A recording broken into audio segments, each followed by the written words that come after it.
What's up, guys? We're back with another NZ set review. It is myself again, Derek, and Nick is here again, too. Yep, good to see you guys. And today we're going to take a look at NZ Set 5 Resurrection. This set, the sort of gimmick of this one was that there were going to be some cards from the retro virtual set era of the game from like 2012 to 2015 that we had kind of either brought directly into the game or converted a little bit to bring into the game. Not all of the retro cards are super balanced, and we didn't want to just be like, the virtual card's illegal. But there are some of them that are really, really cool, and that we thought were worth having. And there's some of them that like were mostly there, and we thought just like with our meta or something like that, where we needed a little bit of a tweak to. So you'll see some of that as we go. But this is kind of a big set. It's another full 50 card one. So we're going to split this into two parts. The first part here, we're going to cover the styled cards. And in the second part, we will cover the freestyle and personality cards. So this time, I'm going to let Nick get started with the first card in the set, and we'll just move right along. Okay, so the other thing that Derek, that this set was kind of known for is the mastery support cards. So we looked at some masteries that were maybe a little underrepresented, by score, maybe a little weaker than some of the others, and we created some attached cards to go with these masteries to try to help them out, try to make them a little more competitive. So we're going to start with one of those cards. We're going to start with black today, and the first card is Black Power Rush. Black Power Rush is a physical combat. It has Transform. It's a physical attack doing 3 life cards of damage with Empower 3, and you can attach this to your World Game Saga Black Mastery. While attached, as long as you control at least as many non-combats as your opponent, your attacks deal plus 3 life cards of damage and gain, if successful, gain 3 power stages. You can only have one attached at a time. So the big key with this is the Black World Games Mastery is the non-combat hate mastery. So, it basically says when you perform a successful attack, discard a drill. When you perform a successful Black Physical, discard a non. So this mastery is really good at keeping your opponent off of non-combats. So the problem with that is that black is known for buffing damage and various things like that, and it's hard to do damage with that deck. This is kind of our fix for that problem.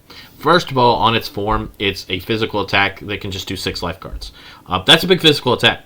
So if even if you're playing Trunk Saga, like you could legitimately put this card in your deck, and this is a physical attack for 8 cards and 2 stages, and that's a big old attack. The fact that it has Transform gives it a lot of versatility, gives it a lot of use in a lot of other spots. And as far as actually getting this card attached, once it's attached, if you can get your opponent to 0 non-combats, even if you don't have any non-combats in play, then all of your attacks deal plus 3 life cards and gain 3 power stages. It's a huge swing.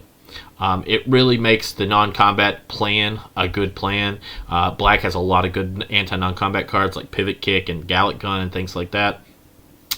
This card, I think, has legitimately made the World Game Saga Mastery deck a deck. It is a much different deck because although black is usually a hybrid style, this leans into more of a physical focus style, which is cool. And I've been super impressed with this card. I think it's very good. I think this mastery is a very playable mastery now. Yeah, I mean, I think that's a great explanation for it. One thing that was that's worth noting a little bit about the mastery, where it says you have to discard a drill in play, or if you do a physical, it's up to 1. So there's an important thing there where you can choose to not do it. Where with the like energies or stuff like that you could hit, that one it requires that you discard something, and if your opponent doesn't have anything, you have to lose one of your own, which is rough if you're trying to set up your smoothness drills and your weakness drill, stuff like that, where, like Nick said, leaning into like the physical combat, a physical attack deck for black is A, sort of unique, but B, also makes it a lot safer to use with that mastery. Getting some stages off every time you use this is cool. And then there are also a number of cards that kind of just sort of play nice with that mastery that just are kind of physicals for life, and so that's one of the things that we wanted to lean into too with the way the black physical deck works, is that the black physical's doing life cards. So you've got your black defensive burst doing life cards, which is a big one.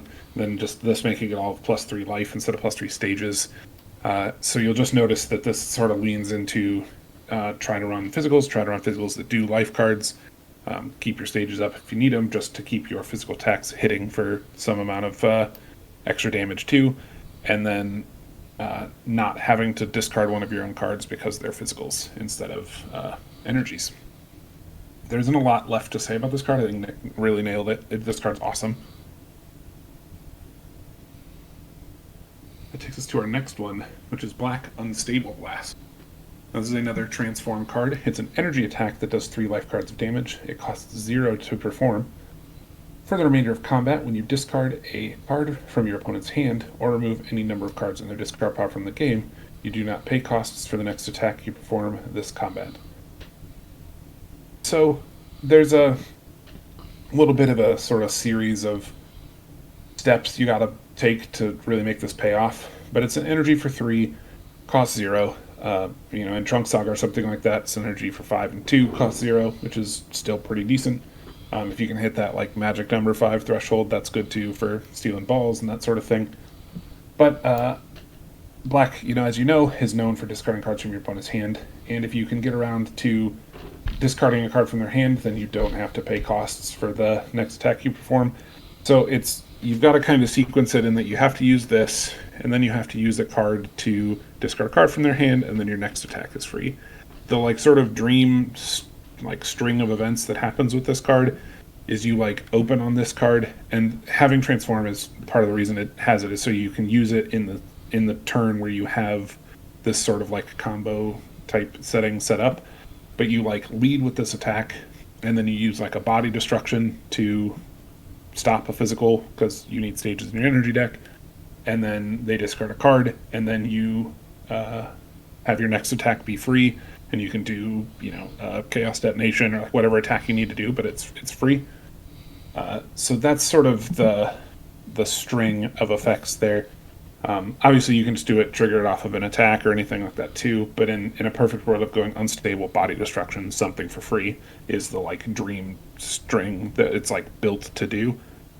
But overall, I think this card is cool, but it's tough to line it up to make it really work.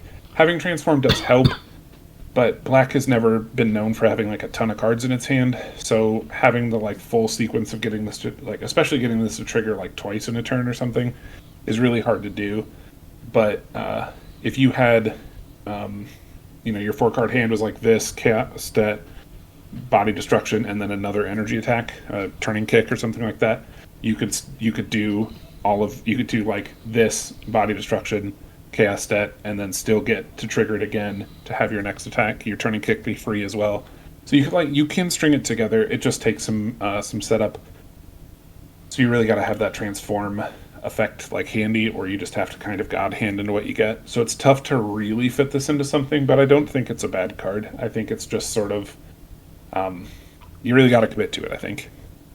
Yeah, the card's a bit narrow. I mean, it being an energy combat with Transform in Black is very useful because Black has a lot of good energy combats, and they have a lot of good Transform ones, so they tend to play a lot of energy combats.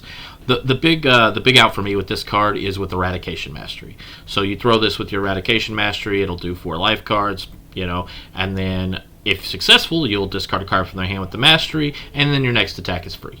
So, that's the combo I see that really makes this work. I do think this card is a bit narrow, but, I like it in certain shells, like the Eradication shell, where I think you can get a lot of value from it. I mean, you can have combats where your opponent enters on you and you're at 0, but this is in your discard pile, and now you're going to throw this. It's going to hit with Eradication. They're going to discard a card from their hand, and then your next attack is free. So you're at 0, and you got to throw 2 energy attacks. That's pretty good. If you play a lot of energy decks, you know that if your opponent enters on you and you're at 0 and you don't have a leg catch or something, it's going to be a rough turn. But this at least lets you fight back a little bit. It gives you an out, and with the fact that it has Transform, it'll set in your discard pile until you need that out. Great point. Thanks for bringing that up. That works really nice with that Mastery too. I think it's just cool that there's a couple of different ways you can get this to line up to do something great. So the next card is Black Kick Blast. This is a very interesting card. It's an energy combat, Black energy combat, of course. Endurance 2. Energy attack, raise your anger 1. You may remove any number of cards in your discard pile with kick in the title from the game. For every 2 cards removed this way, this attack does +1 life card. So, on its surface, energy for 4, raise your anger 1. It does have kick in the title. Black cares about kick cards. It is a black energy combat, which makes it useful for transform and various things like that. And black tends to play a lot of kick cards. So, most of the time, you're going to throw this. You're going to remove 4 cards. This is going to be an energy for 6, raise your anger 1. That's fine. On its shell, it's fine. The big thing about this card is that the floor is so high. A base energy raise your anger 1 is perfectly fine. A black energy combat you can discard a transform is perfectly fine. The card has endurance, and late game, you may be able to remove 10 cards from the game. This attack could do 9, 10 life cards at the end of the game. So it's definitely a cool effect, and it's something, I like to have like 1 or 2 of an effect like this as a Hail Mary in game. Like, oh, okay, I drew my expected trunks. I got 40 cards in my discard pile, including Kick Blast, or I drew Fatherly, and I can search for this. And then you just throw kind of a Hail Mary. Maybe you need to capture a ball. Maybe the game is super close and you need a swingy card. This could be that too. So any card that's got a really high floor that you only need to play 1 or 2 of to get the max value from is a card that it can find its way in a lot of decks. Yeah, I think so too. This has a lot of that same kind of similarity with like Carpet Attack or something like that. Although that's a little... that there's various differences, but this has that same kind of thing where you're just sort of you're playing your deck, doing the thing it's going to do, which you don't even have to try all that hard, to be honest, to get like kick cards into your black decks, because most of the great black cards are kick cards. So like they're just sort of already there, and so kick is a keyword, or it's a title word that black loves. So it's not a huge stretch to fit those in. Now, obviously, you can like really cram some extra kick cards in there to really make it hit. But I've had this like where you throw it at the end of the game, like Nick said, where you have your kind of whole discard pile there, and you pull like 16 kick cards out of your discard pile for an extra 8, and it just hits for like a truck, If you play this in Trunk Saga, you get 16 life out of it at that point. So like, there's just a whole bunch you can do. It's just like a Carpet Attack or something like that too, though. The one big downside to it is that if you just like rip all your kick cards out of your discard pile to try to throw this like giant attack, and then they're like, okay, block. Yeah. Oh, okay. Well, cool. So that sucks a little bit. But anyone who knows like this kind of a card type is perfectly fine with that kind of like high risk, high reward type thing. If you connect this, it's going to hit for a ton of damage. If you don't, you lose all your kick cards or whatever, that's okay. But I think this card's really cool. I play a lot of this card in the black decks that I play too. I think it's very fun, and having these big finishers like this it's just a flashy part of Dragon Ball Z. It's cool to have something like that. And then we have Black Pointed Kick. Look, another kick card. Physical attack doing 5 life cards of damage. Like I mentioned before, we're paying attention to those life cards on physicals in black. If successful, you may play any non-combat cards that were discarded from your opponent's life deck as damage from this attack. Non-combat cards played this way are considered to be black-style cards. So, if you were just paying attention, that is a super weird effect. So, this is going to do 5 life, hopefully more with some kind of mastery buff or something like that. Chunks got 7 life. So you hit, you mill all those cards out, and then any other nons that they hit, you just get to have those, and then they become black cards. You can now have black Fatherly Advice. You now have black Champion Drill. Maybe you just take maybe you take like a Focusing Drill against an orange deck, or there's all kinds of like non-combats and drills that you could take from an opponent where that's really, really strong. Even if it's just like taking their Champ Drill or their Fatherly or something, is very, very good. This card is awesome. I think this card, like even more than the last card, is just like a super powerful, fun addition to black decks. And if you're going to be doing the kind of like physical damage black deck, I think this is an include for sure. Maybe you do like 2 of it and then 1 in a Sensei to bring it against like a deck you think is going to be non-combat heavy. But even if it's not, like almost everyone plays Expectant, Fatherly, Champ Drill. Like almost everyone plays those cards. And even if you just get a hit like 1 of those off of this, it's already bare minimum a physical for a ton of life cards, and maybe steals like one of the best cards in their deck. So I think this card is fantastic. So initially, I thought this card would be like a fairly decent power level, but after using it for a while, I think that this is maybe, other than Pivot Kick, the best kick card there is. The swings that this card creates, like Derek said, even the decks that don't play non-combats, they got Fatherly and Expectant, and if you hit a Fatherly or Expectant with this, like that basically turns this card into 2 or 3 cards a lot of the time. It's incredibly strong. It's obviously the biggest payoff for the kick package, in my opinion. If you're playing a black roundhouse deck, the physical +3 lets you get a kick card. Almost every time you play that, you're going to pick up turning kick to block, you're going to pick up pivot kick to answer stuff, and if you don't need to block or answer stuff, you're going to pick this up because it does the most damage and it absolutely can break games open for you. This card is outstanding. If you're playing a black deck, there's not a lot of black decks I would not play this card in. Maybe if you're a heavy ball control deck, you don't need it, but every other black deck, this is a card I want 3 of. I agree. Okay, speaking of Roundhouse, this is the next black card. It's Black Roundhouse. It's a physical combat, endurance 3. Physical for +3, raise your anger 1. If you declare Tokuwaza, search your discard pile for a card with kick in the title and place it into your hand. Remove from game after use. So just what I was talking about with turning kick, this whole package kind of made the kick package a huge thing to do in black. People are extending out their hands a little bit and playing maybe some old kick cards from the Saiyan Saga that never saw play previously, some of the blocks and things like that. But this card is outstanding. It kind of all works together in that package. Even if you're on like the black physical for life cards deck, this card being able to go get turning kick to block or pointed kick or these various cards. This card's insanely strong. It does also raise your anger 1, which is something that not a lot of black cards do. So being able to throw this to throw this in your deck to gain a little bit more anger is useful. Especially even if you're on something like Calamity, this can go get turning kick, which raises your anger 2. This will raise your anger 1. You can get 3 anger out of this card. So this card's really good at basically every aspect. The endurance 3 is a big endurance, and black, surprisingly, the better cards in black don't really have endurance on them.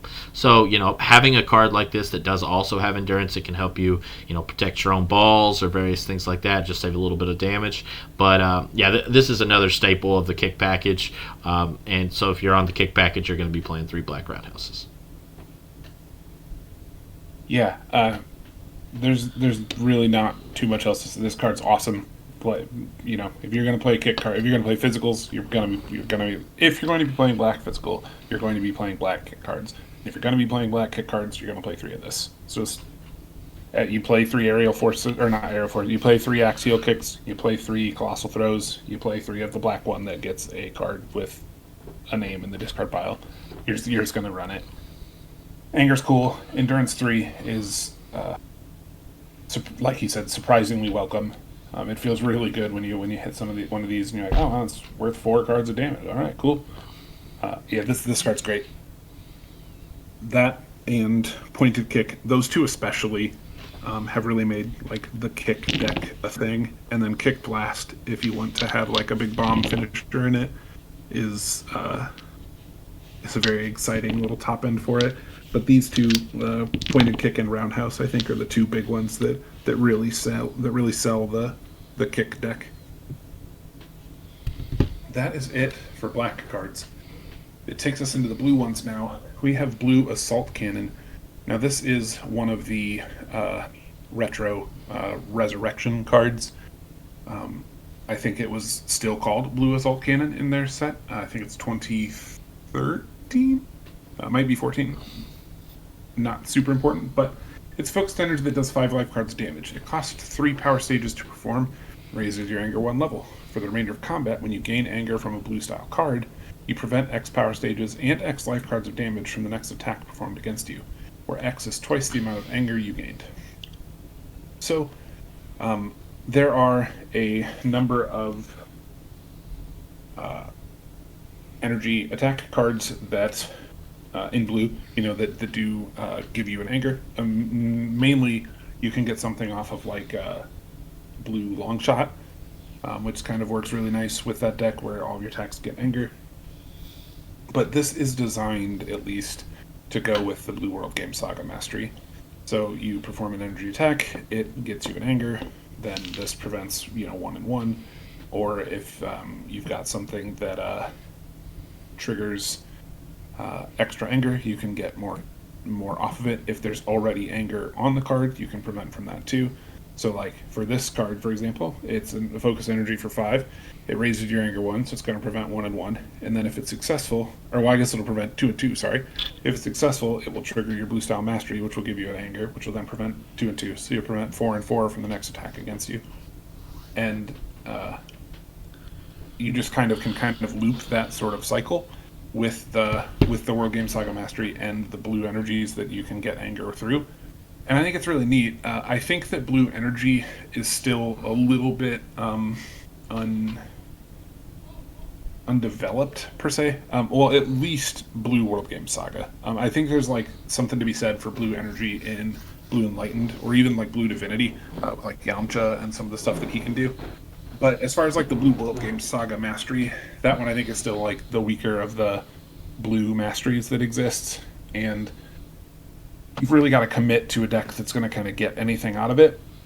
But this card goes really, really nice with it in doubling up the anger gain plus prevention that you could get out of that. And anger is going to let you level, which will give you some more stages, which technically is some prevention too. Coupled with like Lonely Canyon, which makes your energies free, or well, not free, makes them cost 2 less, makes this card cost 1, makes a lot of your normal energies free. So you can kind of use the stages that you would get from leveling because of gaining anger as sort of more prevention from physical attacks. So they work really nice together, but it just takes a little work to kind of commit to that deck where it's a little less obvious. Some of the, you don't like, a lot of the blue decks you just run like staple pile at this point kind of, and the blue energy World Game Saga deck is a little bit more specific. This is just a really nice activating piece for that deck. Yeah, so the specific blue energies that you need to play in that deck, one key trait about them is that only one of them are focused, or maybe 2 of them are focused. So there's not a lot of focused energy attacks in that deck. So this being focused is super helpful in that aspect. With it already raising your anger 1 and triggering your mastery, the stage prevention that you can get just from this card is very good. It's a very solid thing to do. I have not really found a home for this outside of that deck yet, but I do think that if you're on Blue World Games, this is a card you want, and this is a card that should be in your deck. Yeah, I think it works nice in Blue Enlightened too, because you do get plenty of anger gain through that mastery as well. So there's definitely a home for it there too. But Retro didn't know that Enlightened was going to be a thing at the time. So this was definitely for that deck, and it does help to propel that deck a little bit. Okay, so our next card is also a retro reprint. This is Blue Mistkick. It is a physical combat, Sensei deck only. Physical doing +3. Discard one of your opponent's non-combats or allies. Lower your opponent's anger 1. If your opponent's current anger is 0, remove an additional non-combat or ally in play from the game. So, most score players know what Black Pivot Kick is. This card is better than Black Pivot Kick. So to make that very clear, Black Pivot Kick is the strongest Sensei deck only card in score probably, and this card is just better than that card. If you are playing blue, you should have 3 copies of this card in your deck, in your Sensei deck. Unless you are playing Dragon Balls, you should be bringing them in. If you are playing Dragon Balls, you will have a copy of this to use with Hercule's Amazing Technique. This is kind of the best thing that blue can be doing. A good chunk of the time, this card is just going to say discard a non and then remove a non or ally. And this card's incredibly strong. There's no need to delve too super deep into what this card can do because it's very, very clear about how powerful it is. This is probably the best blue card in the game. We knew it was going to be strong looking at it. It is, like I said, it's a retro reprint, but this card, yeah, it's just incredible. Yeah, I mean, this card, it's not even that it's the best blue card, or it's better than Pivot Kick, or which is true, but it's not only that it's just the best blue card, and you should have 3 of it in your blue deck. It's almost that you should be playing blue to get to play this card. It's so incredibly strong. It's overperformed in kind of every aspect we could have thought. We knew it was going to be strong, like Nick said. It was a card that existed in retro and was good there too. but it's so good. There's just if you've played Score and have read a card, you can read this one and be like, "Damn, that's some card." And it is. It's fantastic. It always feels good to use, even if you just could hit one card off of it. Like that still feels good. But very often, lowering their anger 1, which every blue card already almost does, it's very common that they're going to be at 0, and you get to just remove something too. It is great. Blue Spec Ops Drill. Now this is a card that is also a retro reprint. In retro, though, it was called Blue Fascist Drill, but the 2012 is a slightly different year of political correctness than 2024 was. So we changed the title just a little bit, picture just a touch, but the effect is still there. If you declare Tokawaza, you may have multiple copies of this drill in play. Whenever an effect is used that can raise or lower an opponent's anger, they discard the top 2 cards of their deck.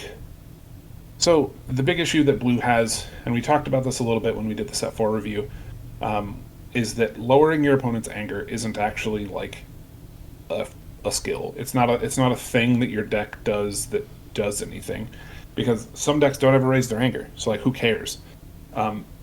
Where other masters will be like, this makes you do extra damage or something. Like that's good all the time, but lower your opponent's anger doesn't really do a lot against some decks, against a number of decks. Some of the best decks in the game are all like camp level 1 decks, so lowering their anger doesn't matter. But this gives you something to do with effects that could. Now it is specifically an effect that can raise or lower anger, so it's not like one that could, like in this literal instance right now, like they could be at 0 when you use this. It doesn't have to be, like they don't have to have anger for this to trigger or whatever, but you just use this, lower their anger, and then they mill 2 cards. Or if they use something to raise their own anger, or you use something to raise their anger, mill 2 cards. Even if, like, bare minimum, you set one of these on the table with the Vic Drill that you basically always start the game with, it's mill cards. And you can play more than one of these, so you can get a mill in 4 cards at a time, or 6 cards at a time, and then you can do... every blue card you play is going to lower their anger, which is going to mill some more cards. This card is just proven to be fantastic. It's another card that, like, if you're playing a blue deck that doesn't level, you should just be playing this. Even if you're not, like, a drill heavy deck or whatever, just playing a couple of these in the same place, like, historically decks would play, 2 copies of, like, Biting Drill or something like that. This would go in the same, like, kind of slot that would. And even more so now, you might even just play both to build this whole kind of, like, blue mill deck. And it's very good at doing it, especially with how easy it is to just combo with Vic Drill. It's just a fantastic card. Milling your opponent for damage outside of combat, quote unquote, is very, very good. Yeah, so kind of like what Derek said, this card actually opens up a little bit of extra things because it's so free. If you're camping level 1, this drill is absolutely free to play. So you're going to want to play 3 of this. And if you're playing this already, you probably want to play Biting Drill. And then if you're going to be playing 4 or 5 drills already, you're probably going to want to play Quickness Drill and Champ Drill. So now at that point, you got 7, 8 drills in your deck. Now you can just play Tian's Block, which makes this even better. So, there's a lot of cool things you can do with this card. It feels really free a lot of the time. So much of the blue, like Derek said, just automatically raises or lowers your opponent's anger. And then, generic cards just raise their anger. They're just playing Saiyan and they throw a dash and kick, and it's like, all right, mill 2. And, it becomes kind of the old trope every time they play a card. All right, mill 2. Did you mill 2? Yeah, you need to mill 2. And just... It can stack up real quick. This card can be responsible for 12, 14, 16 damage a lot of games, and it not really feel like it even did anything. And that's the play that's impressive to me. The fact that you can stack it is so good too. Yeah. It just, like you said, you might not even feel like you were, like, using this. And then when you really like go back, you play an Octagon or something, and you like go back and you read, and you're like, okay, they milled 2 off that. Okay. Oh, damn, that was 18 cards of mill off of this card. Like, that's 2 giant energy attacks, or 3 even. And it didn't feel like he did anything. They were just playing the game, and it's just winning you the game in the process. So yeah, this card's going to get its damage value in most of the time, which is great. You're going to get your return on this. So the next card up is Blue Power Throw. So this hits us back to the Mastery attached cards. This is one of my personal favorite cards of the set. This is a physical attack doing 5 power stages of damage. It has Empower 2. You can attach it to your Trunk Saga Blue Style Mastery. While attached, your attacks deal plus X stages of damage, where X is your opponent's anger. When you play a blue style card that can lower your opponent's anger, you may raise it 1 level instead. You can only have 1 copy attached. So I think this card is a little bit big-brained. It's very tough to sequence this correctly. But once you get this down, especially if your opponent's a deck that doesn't raise their own anger, you can set your opponent's anger at 4 or 5 and just make this add plus 4 or 5 to all your attacks permanently. It's incredibly strong. And with the Mastery attached, you just have complete and total control of your opponent's anger. So, you play this and you throw just generic blue card. Let's blue Sledgehammer, right? That's in most blue physical decks. Okay, well, you can raise their anger 1, and then if it's successful, you can raise or lower their anger again. So you have so much control over your opponent's anger with this card in play. You can, if your opponent's on some sort of drill heavy deck, you can use this to make everything raise your opponent's anger and level them up. And once they level up, they'll lose all their drills. Like the versatility that this card can bring to your deck is outstandingly good. It also, I think that it making the Blue Trunk Saga Mastery good also means that you don't actually have to play a lot of anti-anger in general, because the Mastery is really good at defending against anger, and between that and just throwing generic blue attacks, you're going to be able to keep your opponent's anger close to 0 if that's the game plan you want. And then in all other matchups, you raise their anger, you pump this up, and you're adding extra damage to all your attacks. Physical for 5 stages is kind of whatever, but you throw this on your opponent and they got 2 random anger, then it's just a 7, which is fine, The other thing I want to talk about with this card is the name. So I know that this was kind of done on purpose to make it, fetchable from various drills, but Blue Power Throw. So there is a drill that lets you search for a power card. I actually think that that's not that great. The key word here is throw. So throw, kind of like the kick for the black, is kind of one of the blue themed name cards. And there is a drill called Android 18's Throwing Drill, where when you enter as the defender, you get to go get a throw card. That actually encourages me to play that in this deck. So I end up actually on Spec Ops Drill, plus Biting Drill, plus that, plus Champ Drill, plus Quickness Drill, and you end up with a pretty solid drill package in this shell. And like I said, going to get this with Throwing Drill, going to get Blue Colossal Throw with Throwing Drill, and this card rewarding you for going into that style is a super cool effect. I think this deck is outstanding. I think it's one of the better standard decks in the game. I know not a lot of people have played it, but it's really fun to play. There's just a lot of things you got to keep up with. There's a lot of bookkeeping and tracking to do this correctly, but the payoff is huge. Yeah, big brain is a great word for that. There's a ton of, all right, I'm going to do this, which is going to change the anger lowering to an anger raise, and then after it hits, I now have to raise or lower it again. Do I want to raise you? Do I want to lower you? Where do I want to put you? The cute combo nerds of the world can play their Dragon's Victories and stuff. There's just all kinds of things you could do with this, and with the design philosophy of NZ, one of the big things that we try not to do is make cards that just make Boo better, which is hard because Boo is good at everything and he's really good at most things. But this card is just all your attacks are going to do plus 3 or 4 or 5 or whatever, and Boo is I like that. I do plus 3 or 4 or 5 all the time anyway. And so you can just have Blue Trunk Saga Boo hit a truck, and like Nick said, you just sort of naturally fall into this drill package thing where you can Throwing Drill to grab this to set it up, and then you can also still grab the other throw cards. You've got blocks with throw in the title. You've got Blue Colossal Throw, which is the other best blue card. There's a ton of throw stuff you can set up that way, and you can be really defensive and just enter when your opponent enters on you. You're okay, that's fine. Enter on me. I'll have the cards in my hand. I'll have my Boo powers. If I'm Evil Boo, cool. If I'm the High Tech with 2 powers or whatever, cool. But all of it's just going to be good to have. And then I'm going to hit you for a ton of damage.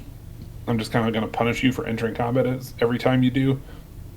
It's fantastic. It's a very good deck. Like Nick said, I don't think it sees enough play yet, but it's very, very good. And this card is a huge linchpin of making it as good as it is.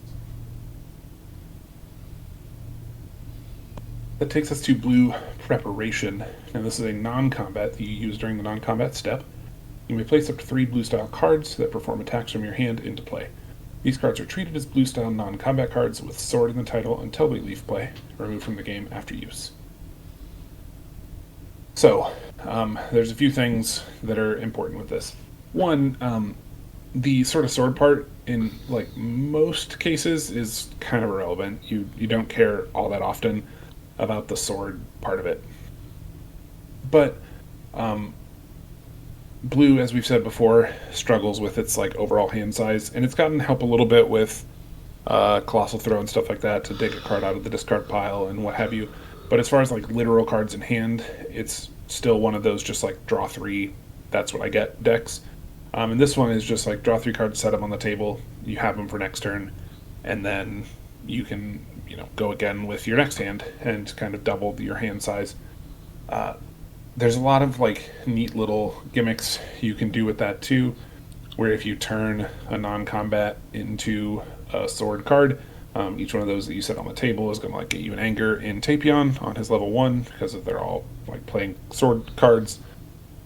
So that's good, and then you can you can use them to get the like your level 2 effect, which like will get you anger and be like harder to stop with your sword attacks. There's just a lot of like little combos you can do there, but the sword like element of it is one of those where it's almost like a curse of the art, where this card I think sees less play than it should, because I think a lot of people look at it and think like, oh, cool, a sword card, that's for like a blue sword deck. And it is, in that you can like play a blue Tapion sword deck and make it do something. I don't think it would go in any other blue sword deck, really. But I think and I don't think there's enough cards to make a blue sword deck argument otherwise. But with Tapion, who wants to gain the anger anyway, you can play like Enlightened, and then be getting a bunch of anger that way too. This card giving all those cards sword to get anger. You can really kind of stack up a string of effects that feels nice, but this card I think should be played a little bit more than it is, just because if you draw it, you set it down, you set your hand down, pass, you have a double-sized hand next turn. It just feels pretty good.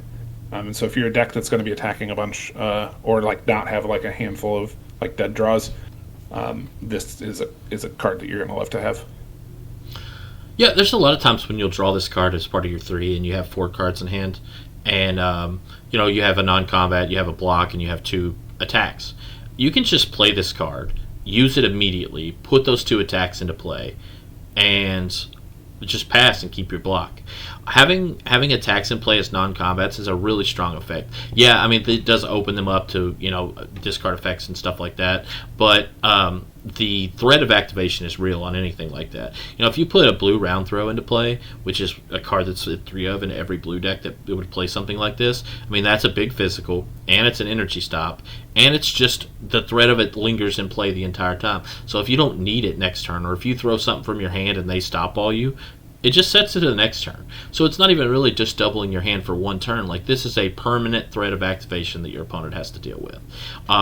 People are trying to maximize this by hitting 3 or 4 cards. You don't need to do that. If this card can put 2 cards in play, you've won with this card. Like, it feels great. It feels incredibly strong. I would say more blue beatdown decks should be on this. I tend to prefer this in decks that don't have a lot of non-combats, so that you can hit a little stronger. If I'm on the Spec Ops drill package and I'm on a big drill package, I probably want this a little less. But if I'm more pure beatdown style blue, this card's great. And if you get to put 3 cards into play with this, man, it feels so strong.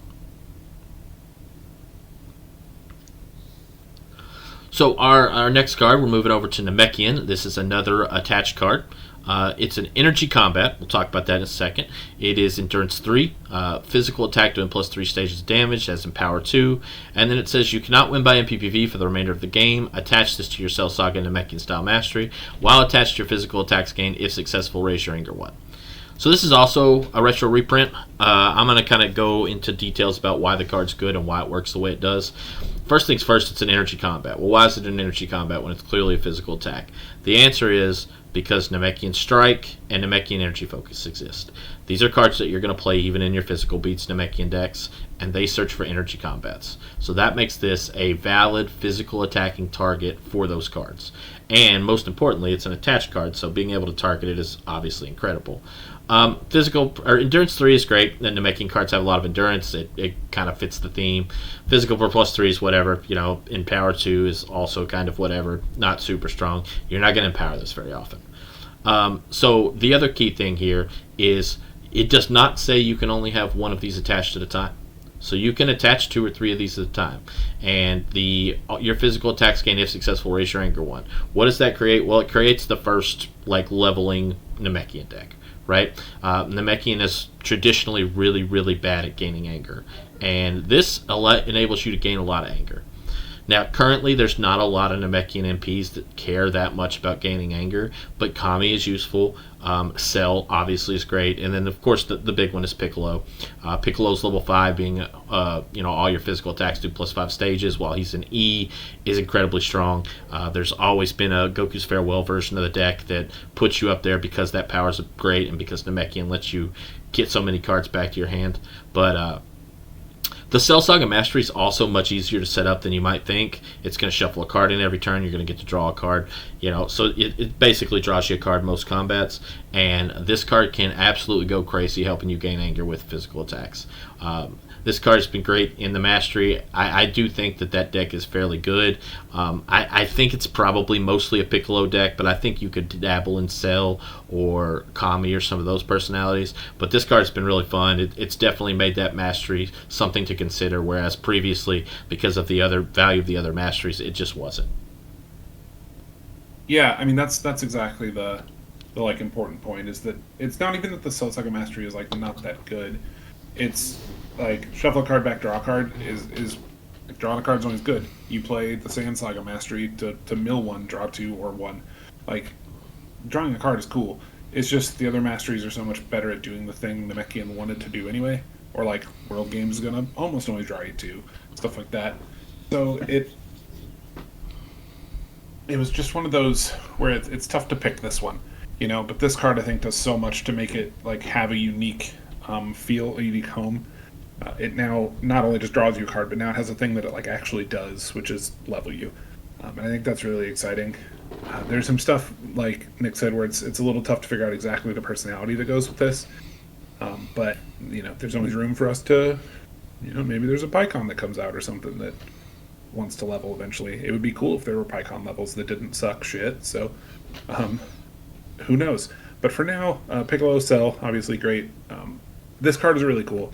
It is this card actually almost single-handedly is the card that inspired us to do this retro resurrection thing. This was one of the first cards we were reading, and we were like, damn, I really want that card. And so we were like, well, what if we just took all the ones we want? And this was the progenitor of that.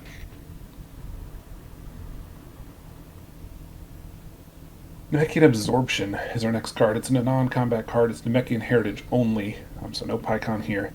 If you declare to Tokawaza, you may discard an ally in play to advance a personality level. You cannot win by MPBV for the remainder of the game. So, it sells on the card. Cell level 2. Anyone who's played the game knows that Cell level 2 is one of the best level 2s in the game. And you want to be there. Being on your level 1 with the double physical is good while you're there, but the point of almost every Cell deck is to eventually just get to your 2.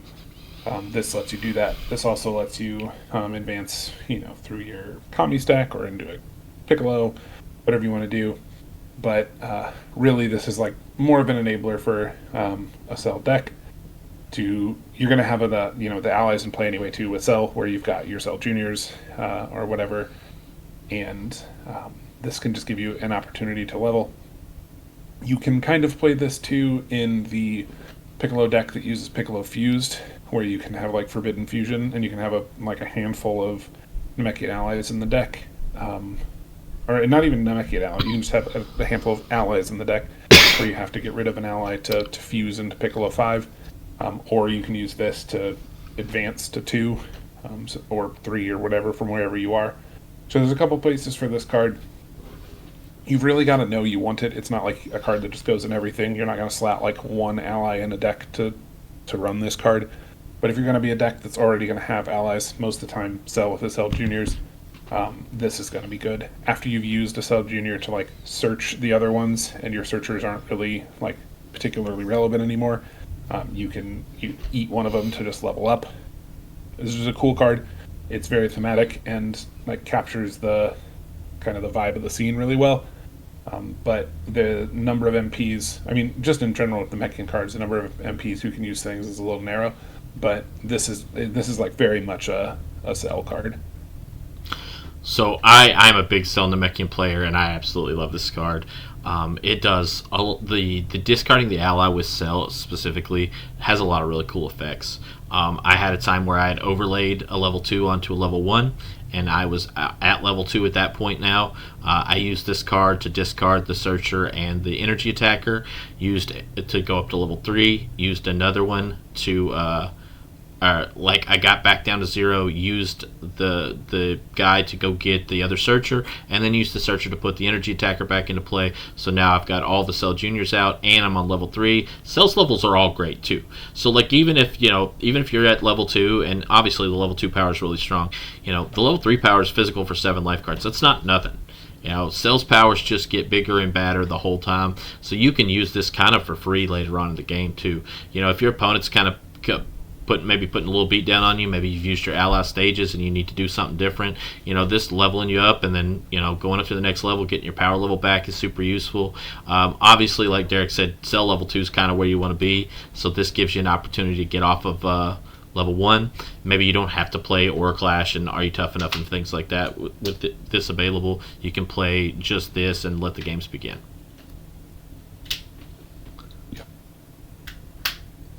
Okay, the next card is Namekian Fearless Chop. This is a physical combat. It's got Endurance 3. It's a physical attack doing 6 stages of damage. If your MP's highest power rating is below 500,000 for the remainder of combat, while your personality is not at 0, your physical attacks have a base damage of 6 when you use the PAT. So, this is a pretty generic attack. Physical for 6 stages is just fine. It's obviously intended for the underdog personalities, for people with a little bit weaker power levels. But Namekian has a lot of physicals for +3 and +4, and most of those guys are in B. So the ability to take a physical for +4 with a B guy and make it do 10 is obviously insanely strong. This card is very direct and very straightforward about when you're going to want it. If you got a bunch of big level guys, you don't want this. But if you're playing Nail, or you're playing Kami, or you're playing somebody that's going to be in B the whole game, you can get a lot of value out of this. Yeah, I mean, that's the Namekian, the relevance of the Namekians in the show falls off, pretty early in the series. You get the bit where Piccolo absorbs Kami, gets pretty strong, and fights 17 or whatever. But like generally speaking, the Namekians sort of stop being prevalent to the series once we leave Namek in the Frieza saga. So everyone is just a very old card. They're like set 2, 3 guys, whatever. And their power levels are just a little low. And getting to convert those power levels into something huge is awesome. We've made a couple of cards that kind of do this sort of thing. Like in blue, there's a blue 1-inch punch card that adds some extra power level. And so we've just tried to make it where, the cost that you're paying to play a weak MP already is that your attacks are just going to, or when you get attacked and can't block, you're just going to eat damage. We're trying to mitigate some of the brutality of that cost a little bit, and that you're not making it so your cost isn't also that your attacks do nothing. This helps a lot with doing some extra damage. And then Endurance 3 is always good. Namekians like that. There's some Namekian cards too now, Namekian Frustration Drill and whatnot, that make it so you don't have to remove them from the game to use the Endurance and that kind of thing. So you can get some kind of like multifaceted uses out of this card. I think if you're going to be playing one of the weaker guys, this is a cool card. Shame enough, it misses Cell by like 100,000, so you can never play this in like a level 1 Camp Cell deck or whatever. But all of the other like normal Namekian guys, it's gonna work for. I'm not sure we need Cell doing 2 physicals for 9 stages, though. That's why it doesn't do it. Then we have Namekian Dragon Punch. This is a physical attack doing 5 life cards of damage. Lowers your opponent's anger 2. You may shuffle a dragon while you control back onto its owner's life deck to search your life deck for a card with 8 in the power box, other than Namekian Dragon Punch, and put it into your hand. Remove from the game after use. So, if you are familiar with the Namekian card pool, there are a number of cards that you can like play 8 copies of, and you're not gonna do that all that often. But one of the things we've leaned into with some of the NZ cards is giving Namekian this kind of like 8 identity, where a lot of its cards care about the number of 8 being present. So you can use this attack, lower your opponent's anger, then shuffle a ball in, get another card out with 8, which there are plenty of that can do that. There are other Namekian cards that do it. There's even like, if you just really want to go with like beatdown, you can play like Power Overwhelming or something, and just get some benefit out of it that way. But with the sequence of effects on this card that's cool is it's a physical that does 5 life cards. So it's a physical that without prevention does enough to capture a ball. So you can capture one of your opponent's balls, lower their anger 2, use the effect of the ball, and then shuffle that ball back into their deck to get it off of the table for their ball strategy, but also then give yourself the ability to go search your deck for now an 8 card and re-trigger that way. That's one of the sort of, I guess, lesser used uses of this. Most of the time you're going to play your own ball, use its effect, use this attack to do a bunch of damage, shuffle your own ball back into your deck, and then use something else to go re-get it again to draw a bunch of extra cards or turn off another power, like just different things like that you could do. But this card is awesome and is one of the big culprits of us, realizing the strength of shuffling balls back into especially your own deck. But the number of cards now that care about 8 in Namekian is ever growing and getting better by the set. So this card, I guess, continues to see improvement, and it's always been awesome. Like from the get-go, this card was cool, and I think it just keeps getting better. Yeah, what this card does enable you to do is play a couple of silver bullets too. Like you mentioned, Power Overwhelming is a great option. Broly Unleashed is another one that I've put in a lot of decks with this. For those of you who don't know, it's energy for 8. If your anger's 3 or higher, you can level. So that's super helpful. But this card is incredibly strong, like Derek said. It does kind of need the theme deck. You got to play some balls, and you got to have the right 8 cards to target, which there are not a ton of great ones previously. There's a lot of them, but most of them aren't very good. We actually solved that problem also in this set, which is a card you're going to see here shortly. But the last thing I want to point out is the name of this card is Dragon Punch. That's because it's designed to play with Dragon Mastery. I think that in a Dragon Mastery deck, this is one of the best, if not the best, attacks in that deck. Obviously, it has a lot of use in all Namekian style decks, and it's pretty good otherwise. You can even play this in energy decks because it's a physical for life cards. Generally, you don't want to play physical for +3 stages in an energy deck, but physical for 5 life cards you can afford to play in an energy deck. So this card's got a lot of value. It's a good card. Obviously, like Derek said, the shuffling Dragon Balls back in is way stronger than we might have anticipated it was. But this card's been great so far, and it definitely makes the Dragon Mastery deck very interesting. So speaking of the 8 cards that see play, I believe this is the best one. This is Namekian Rage. It's Endurance 2, physical for +4. You can have up to 8 copies of this card in your deck, and it has Empower 2.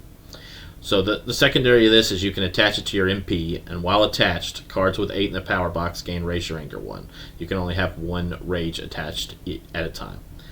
So as far as cards you can play 8 copies of in your deck, there is one that if you are a competitive player, you should have 8 copies of in the decks that play it, and that's this card. This card is awesome. When we talk about what the Namekian style has done for leveling with the Namekian Insult, the attached cards and stuff, this is the other half of that, right? So there's a couple of cards there's like a 3-card combo that allow you to gain a lot of anger in Namekian, where you're going to try to scale up to like a Piccolo 5 type deck. This is one of them. So physical for +4 and power 2, that's pretty like average power level for a card for a physical card in Namekian, right? Nothing to be upset about, nothing to be super excited for. But so this card also raises your anger 1, which is useful. And then once this is attached, you can chain this and other effects like this to continuously gain anger. You can level up quite quickly. And if you can attach this and insult or something like that at the same time, it's really easy to gain a lot of anger really quickly. This is a card I've loved in testing. It has a little bit of endurance like most Namekian cards do, so you can kind of go a little block lighter on Namekian, and you can focus on playing your physicals and gaining your anger. And this card feels great. The rage portion of it is obviously the key word for the anger. There's another rage card, Namekian Rage Drill, that also helps with anger, and those two plus insult is the best way to level up in Namekian, and it's kind of made some super unique Namekian decks that are very cool.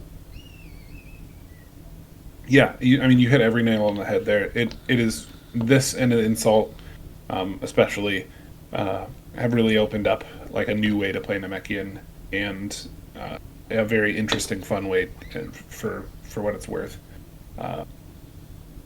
It's always cool when we can kind of create an entire new archetype or deck or whatever with like a card or two, and this is one of those that like almost single-handedly does it. It's having 8 copies of this alone is like almost enough to just build a deck that's the new anger deck for Namekian. But luckily it's gotten a couple other cards that help that too, and this card's awesome. I can't sing enough praises about how cool this card is. If you're interested in trying like something new to do with your Namekian cards, this card is going to let you have so much fun with your deck. Speaking of having fun with decks, as we get into orange here, we're looking at Orange Rising Energy. This is another one of those attached to a mastery cards. It's an energy attack or raise your MP to its highest power stage. Attach this card to your Trunks Saga Orange Style Mastery. While attached to your Orange Style attacks, deal +1 life card of damage, and after taking damage from a physical attack for the first time each combat, you raise your MP to its highest power stage. You can obviously only have one of these attached. There are not a lot of these that let you have multiples attached. Now, the Orange Trunks Saga Mastery obviously is the kind of energy attack deck, and its thing is that it makes all your attacks do an extra life card of damage, and then or cost 1 less. But it makes your orange ones do 1 more life card and cost 1 less. So this is going to make all of your attacks do +2, and then which just having the extra damage buff is nice, but then getting to power up to full after taking damage from an attack is really good. And the fact that this is an energy or raise your MP to its highest power stage, so you can play this even if you're at 0. You can just set it down as raised to full, attach it, and then have your attacks doing more damage. You can then this sort of works like a block the first time you play it too, because you could play this power up to full, your opponent can physical, okay, cool, that powers me back up to full again, and now I can start my energy attack stream. And just having this attached to your mastery, getting the damage buff is so cool. There's so much that we've added, I think, to the orange energy package, with Lonely Canyon making them cheaper, with this making it do more damage. There's a card called Orange Kaioken Outburst that helps with that too, which I think is in this set even. We'll get to that. And there's just a lot of ways to kind of mitigate stage loss in an energy deck, specifically in orange now, and some of the ways to kind of string some of the orange stuff together. As anyone sort of familiar with the orange energy package might know, is that there are a number of them that stay on the table to be used multiple times, 5-finger focuses and scatter shots and things like that. So you can really kind of amplify the amount of damage you can string with this and your mastery, and getting the extra stages to help keep throwing those attacks helps a ton. This card is so much fun. I think it's I've had so much fun playing the Orange Trunks Saga deck since this has come out. I play a lot of Orange Trunks Saga Yamcha, and I really like that this card is a card that Yamcha can just fetch. So even if you don't have it attached to it, and when you enter combat, it does a low enough damage amount that Yamcha can grab it and then use it and then attach it and then set the whole combo up. And the versatility of that is so welcome. It's just a blast to play. So I want to get on a little side tangent here for just a second. Pycon's leg catch is a physical block that powers you up to full, and it's one of the most stable physical blocks in the game. Every energy deck plays 3 variations of it, and they play 3 variations of it because you can take the first physical damage, go to 0 or near 0, then leg catch to stop the second, and then you'll have enough stages to take the third. So it really deals with 3 physical attacks. So this card does exactly the same thing, except slightly better. So if this card is attached, you can, after you take the first one, you're going to power up to full immediately. So I know that it's only actually hitting 2, but you're going to power up to full immediately so that you can immediately start throwing extra attacks. So you don't actually have to count on your opponent to throw multiple attacks to get your value out of this. It makes the first physical your opponent throws basically free for you to not block. That's insanely good in energy beatdown decks. Orange has some very unique orange energy cards that do things like make your opponent pass if successful or things like that. So being able to have the stages to get off the one attack that you might need to get off is super great. Generally, if you're not playing against a physical deck, you don't have any stage problems, so it's no big deal. And in that case, this card just adds +1 to all your energy attacks, which is fine. No big deal. And on its base, just being energy for 6 costs 1, that's good enough to play. So this card's outstanding. I think Orange Energy is a legitimate deck. I know that there's been a couple splashing around lately. I expect it'll make bigger splashes going forward. Perfectly said. So another reason I think it'll make bigger splashes going forward is because Orange struggles a little bit against the physical decks without something in play. This is one of the solutions for that. So this is called Orange Aura Deflection. It's an energy combat, notably, so you can use your energy combats to transform it, as it has transformed. And all it does is simple. It stops a physical attack, it raises your anger 1. That's good enough, right? It stops physical, raises your anger 1 on a transformed block that you can discard energy attacks for. Well, you also get to make all your orange style attacks cost -2 to a minimum of 0. So the minimum of 0 is super important. The Trunk Saga Mastery is -1 to a minimum of 1. So, good with the Trunk Saga Mastery especially, your energies are just going to be free. -3 is generally free. So this card's insanely strong. It's going to be a 3 of in basically every orange energy deck. The effect it does is simple and strong, and I don't really have a lot to add here. This card is good. You should be playing this card. The anger 1 is relevant in some decks that want to level and not so relevant in others, but orange is so specific with its cards that you either have cards that raise your anger in your deck or you don't. So if you don't want to level, this one incidental anger here is not going to make you level. And if you do want to level, this will help you. So this card is outstanding. It's a staple to me. It's a card that you're going to want in orange energy decks every time. Yeah, I adore this card. It's such a welcome thing to have a transform block that you can grab with the cards your deck is just already playing. I think transform blocks, we've said this a couple of times, I imagine at this point now, where transform blocks are just awesome, and I think that every color that can take advantage of them should be. The number of non-blowouts that it can create are so that floor is so high. It increases the playability of a number of decks into situations where they would just lose otherwise or eat an extra 20 damage or something.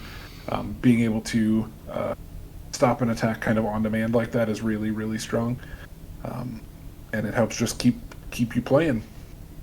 And this one does so much for the deck that it's for. You're obviously not going to play this in your physical beats deck or whatever. Well, maybe stop physical attack, raise your anger 1 as a transformable card is fine. But if you're playing a physical beats deck, you're not going to have energy combat cards to transform this with, so you're probably not going to have this. But for the deck that wants to run this, you're going to want 3 of it, and it's going to do numbers. It's a great card. This card is another one that I think is just awesome. Orange Body Morph. It's a physical combat card, Endurance 2. Physical attack, doing +3 power stage of damage for the remainder of combat when you perform an orange style attack. It is considered to be an energy attack for your opponent's card effects. Now, notably, it is specifically your opponent's effects.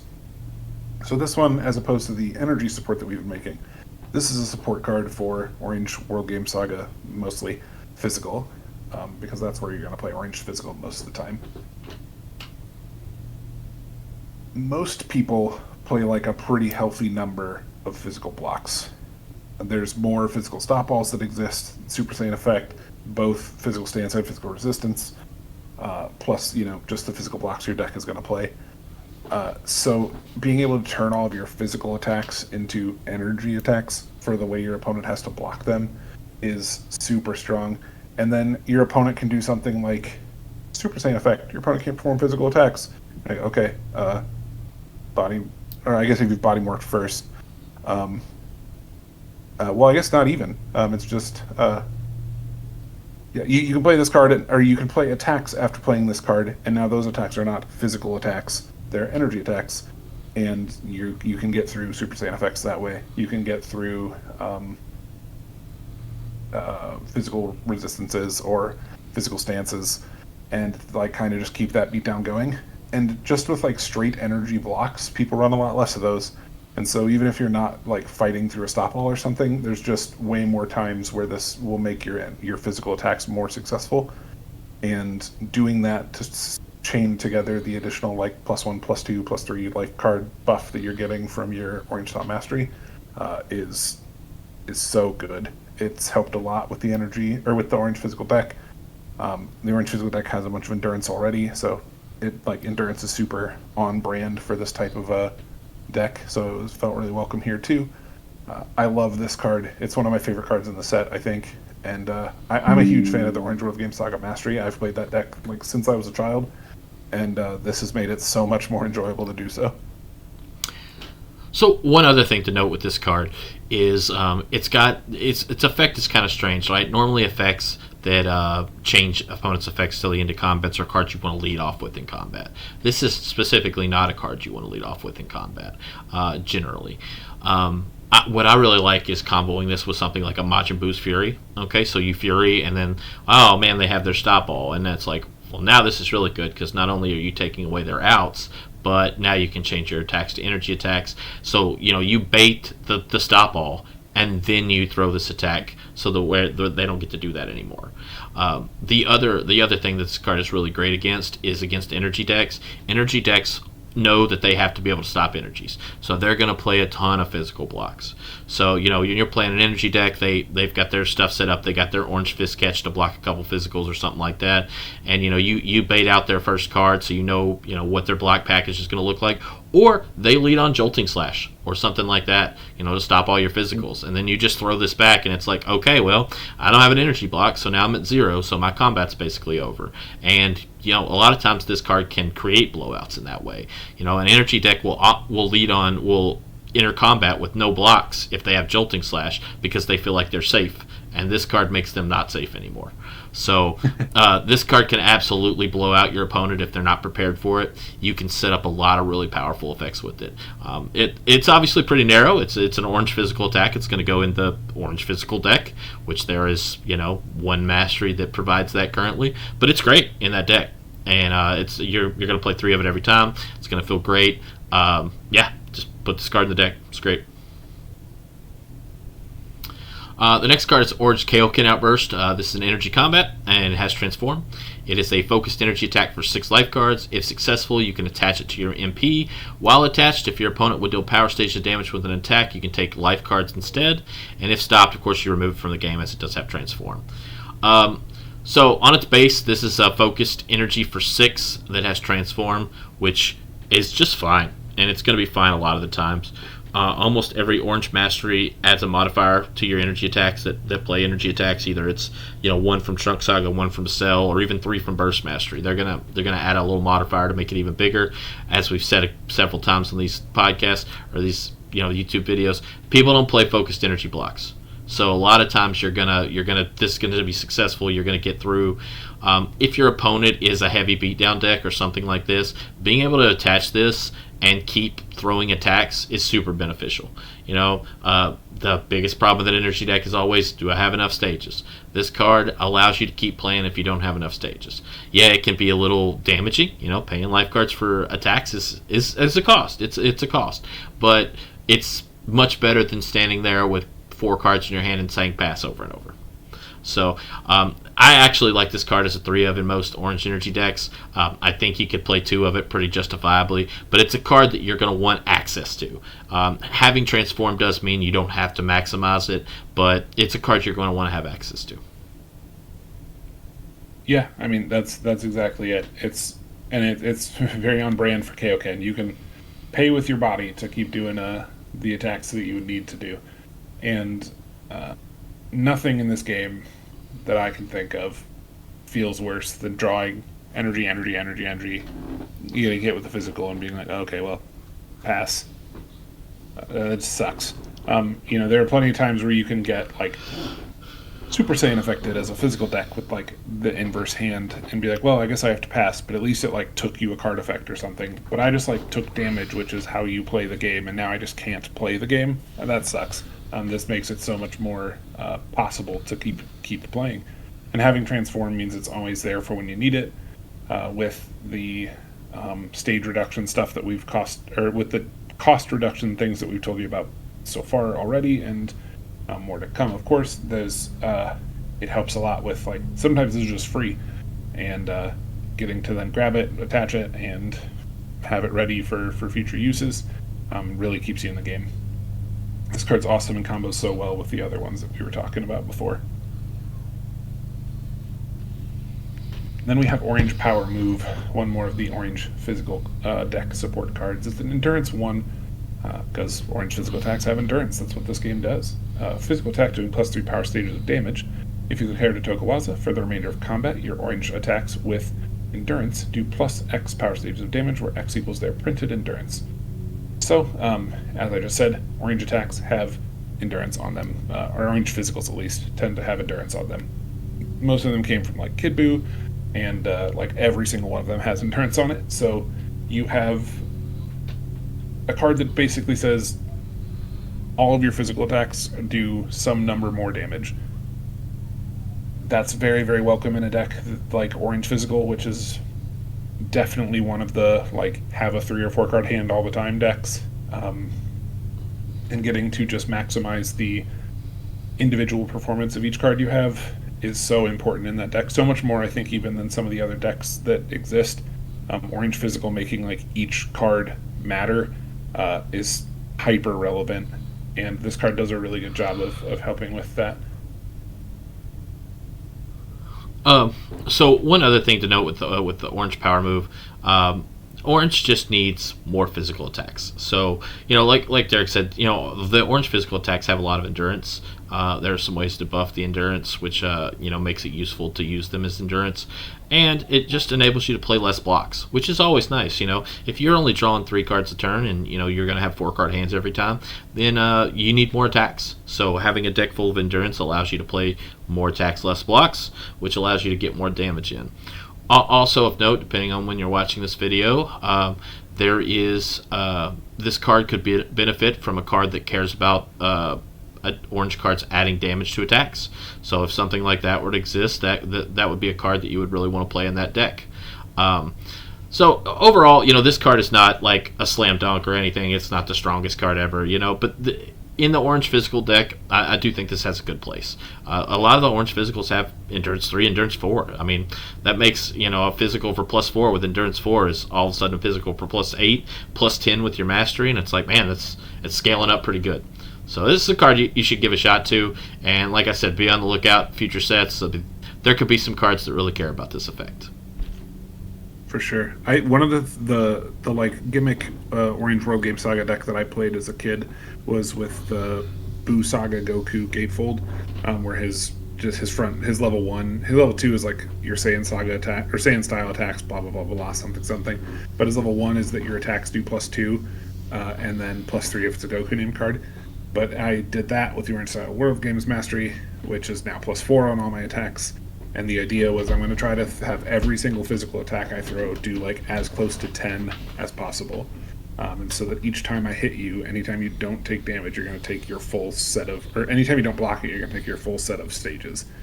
And this card like really commits to that. Like Nick said, there's a ton of times where this is just like, all right, next physical I throw is now a physical for 10 when it would have been a physical for 4 or whatever before. And that's wildly strong.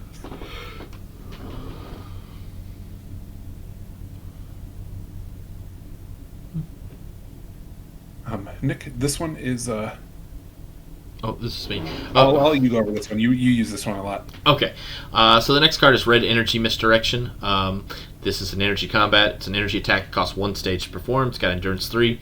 And you can attach it to your World Games Red Saga Red Style Mastery. While attached, your Red Style energy attacks gain, if stopped, gain 3 power stages and discard the top card of your opponent's life deck.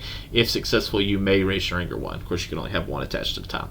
So, a couple things generically here. It has energy in the title, which, if you know about red energy, red cares about cards with energy in the title. There's a big red energy attack that puts all of your energy cards onto the bottom of your deck. So you're going to want to have as many energy cards as you possibly can. And then on its base, this is an energy attack that you can empower for 3, so it can be an energy for 7 that costs 1. That's pretty good. Energy for 7 costs 1 is a pretty good effect. Especially in general speaking, the red style World Games Mastery is not a modifier mastery, so bigger attacks are always more useful in those decks. So let's talk about how this works with the mastery. Your energy attacks gain, if stopped, gain 3 power stages and discard the top card of your opponent's life deck. So currently the mastery says your red style energy attacks, if stopped, your opponent mills 2. So now with this attached, they'll mill 3, and you will gain 3 power stages, which will allow you to throw another attack. It'll just keep you going, keep you with the gas. If you choose to be a leveling deck or something like that, you can use the if successful, raise your anger 1 level to level up, to help you out to get in a better spot. Maybe you got a channeling drill or something like that you're trying to turn on, so you can get to 2 angers, so you can use your channeling drill. Or maybe you're just a generic energy deck and you want to level up a little bit. This card can help you do it. I think that the best Red World Games decks are the pulverized decks that set up with drills and things like that. So I think that a lot of times you're going to choose not to raise your anger with this card, and that's also going to be your modifier is the drill package here. I think that this has turned Red World Games into a deck. I really like Red World Games in standard format because of the ability to lower your opponent's anger on the mastery. So you kind of don't have to play as much anti-anger. You can just naturally stop them. And then against ball decks, if they're stop alling your attacks, they're still milling every turn. So you're gonna be able to get damage through on those decks too. I think this card is incredibly good. I think it fits kind of what the deck is trying to do. There's a couple different routes you can go. The pulverized route I think is a good route. Another route I've seen is the Zarbon route, where everything just gains you stages and raises your anger, and you just throw a whole bunch of attacks repeatedly. So those are both really cool effects. I think this card is great. I think it makes that mastery and that deck interesting and unique, and it does something way different than every other one. And certainly it's good enough to be playable now. Yeah, another deck I think that this is kind of propelled well to is Jace, especially with the add of the level 2 that we created in NZ 6, and his effect making it so that you're going to mill 2 to 4 every time, or like if your attacks are stopped, plus your mastery doing 2. Maybe they're milling like 5 at a time now, and that's very cool, very welcome, and having like your opponent plays time and you're okay, well I have 4 energy attacks, that's I guess mill 16, feels pretty cool. So this card is awesome, and I think, like Nick said, has really propelled Red World Game Saga into like a very playable deck, especially in Standard too. I agree with that. Another of the attached cards is Red Stretching. This is a focused physical attack that does plus 2 power stages of damage. It raises your anger 1. It's got Empower 2, in case you don't need the attached effect. But the attached effect is attach this to your Red Boo Saga Mastery. While attached, your focused attacks deal plus 2 power stages of damage, and your red style attacks gain if successful, and this attack is not removed from the game after use. Shuffle it into your life deck after use. You can only have one of these attached at a time. So, the Red Boo Saga Mastery just makes all of your, not quite makes, but you can discard the top card of your deck to make your attacks physical, to make them focused. So you perform a attack, you make it focused, and now this card then turns that focused attack into doing plus 2 stages of damage. That mastery also says when you stop an attack with a card that is red that doesn't remove itself, it goes to the bottom of your deck. This says your attacks that aren't removed also do as well. So it just like doubles up on the cards going back to the bottom of your deck effect. and you can really get some good value out of that in Boo's on the card. So it works out nice that fits good into Boo as well, with Boo having great power stages for physical attacks that you're then making focused and then making do more damage, and then to the bottom of your deck, and then you use Boo's like level 4 power or something to shuffle a bunch of cards back in. Like, there's just a ton of utility with some of the other stuff that Red's already going to do. With like Red Boo's already a deck, and this kind of makes a Red Majin Buu Saga version of it a very enticing thing to do. There are some other MPs and stuff that have felt awesome with the new with this card and the Red Buu Saga mastery. I think the Red mastery from Buu Saga is one of the like lesser played masteries of really any of them, but especially of the red ones. And I think this really makes it a strong card. I mean, making them focused anyway is already really good, but this just gives you so much reward for doing something that's already kind of a bonus. This card is great. I like this card a lot. One other thing I want to add related to this card is I think that the prevalence of this has increased a lot because of Red Grounding Chop. Red Grounding Chop turning off your Cell Saga Mastery and your physical beats deck is kind of it's a kind of a feels bad. So this card enabling you to kind of play that for its full value is super strong. The other thing I'd like to discuss is that the black style is obviously one of the strongest, if not the strongest styles in the game. Everybody knows that. It's not really a secret, especially in Tough Enough. What black can do is just super strong. The thing about black is that it plays mostly Omni blocks. So a good way to fight black is to have a bunch of focused attacks. So that's what I've seen that has kind of seen an uptick in this mastery, and why I think the mastery is probably better right now than it ever has been. I think a lot of it's related to red stretching, and red stretching kind of turning on, a little bit of damage buff to go with your cards so that you can get full value.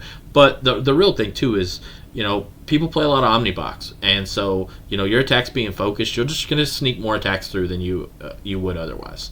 So I actually think this mastery's in a really good spot. I think the deck should see more play. I've moved a lot of my red physical beats decks from Cell Saga to Buu Saga since this card came into existence. And if you haven't tried it, it also just randomly rejuvenates a lot of cards between this and between the mastery. So yeah, it's a really cool effect. It's something to really try. You can stay on level 1. You can level. Generally, you're going to play an MP with this that probably doesn't care what level they're on. So you can do a lot of things. It's a really cool card. So the next card on the list is Red Combined Blast. It is an energy combat. It's focused energy attack with Empower 2. If successful, raise your Anger 2. If stopped, your opponent cannot use non-combat or combat cards in their next attack phase. So, on its surface, a focused energy attack for 6. It's okay. Focused attacks are hard to block. We know that. That's pretty straightforward stuff. If you know that it's going to be successful and you want to gain anger, you want to level, or you want to set up your explosion mastery or something like that, then 2 anger's a lot. Any 2 anger card is obviously going to be a super useful effect. Generally, you don't want to play, if successful, anger cards in an anger deck. But in an actual energy deck, that could be very strong. Also, the if stopped effect, your opponent can't use non-combats or combats in their next attack phase. Obviously, this is more leaning towards the ball decks and the control decks and stuff like that. So you throw this attack, and if they block it, then a lot of times they're not going to be able to do anything useful next turn. So maybe that enables them to pass, and you're able to pass and get a combat, or maybe this just enables them to pass and you throw another attack at them next turn. So you can kind of keep the pressure on that way. I think this card, it doesn't have like a super high ceiling, but the floor is very, very solid. Focused energy is always good. The ability to raise your anchor in the matchups where you want that, or prevent them from using stuff like that in the matchups where you want that, are good. And again, the floor, focused energy for 6, that's just fine. We'll take that.